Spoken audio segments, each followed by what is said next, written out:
Demokrasi adalah sistem pemerintahan di mana kekuasaan dan keputusan dipegang oleh rakyat atau warga negara secara langsung atau melalui perwakilan yang dipilih. Yang pertama, partisipasi rakyat. Demokrasi melibatkan partisipasi aktif dari rakyat dalam proses pengambilan keputusan politik, di mana rakyat memiliki hak untuk memberikan suara, memilih perwakilan, dan berpartisipasi dalam kegiatan politik. Yang kedua, kebebasan berpendapat, di mana demokrasi memberikan kebebasan berpendapat kepada setiap individu yang menyatakan pendapat mereka tanpa takut untuk dibatasi ataupun akan dihukum. Dan yang ketiga, perlindungan hak asasi manusia, di mana demokrasi mengakui, menghormati, dan melindungi hak asasi manusia. Yang keempat, pemilihan yang bebas dan adil, di mana rakyat memiliki hak untuk memilih pemimpin mereka melalui pemilihan umum yang transparan dan jujur.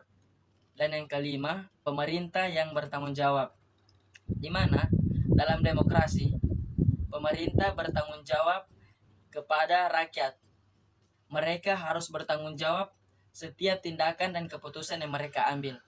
Dan terakhir, yaitu pelindungan minoritas atau demokrasi, yang dimana demokrasi melindungi hak-hak minoritas setiap individu, di mana terlepas dari latar belakang dan keyakinan mereka, yang memiliki hak yang harus kita hormati.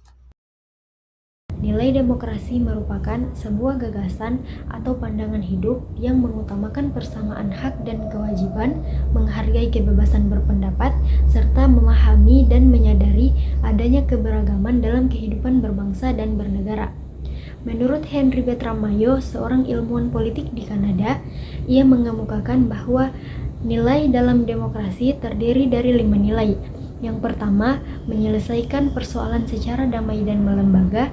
Yang kedua, menjamin terselenggaranya perubahan secara damai. Yang ketiga, menyelenggarakan pergantian pemimpin secara teratur. Yang keempat, mengakui serta menganggap wajar adanya keanekaragaman. Dan yang kelima, menjamin tegaknya keadilan. 1. Negara berdasarkan konstitusi. Konstitusi berfungsi membatasi wewenang penguasa atau pemerintah serta menjamin hak rakyat. 2. Jaminan perlindungan HAM. Perlindungan terhadap HAM pada hakikatnya merupakan bagian dari pembangunan negara yang demokratis. 3. Kebebasan berpendapat dan berserikat.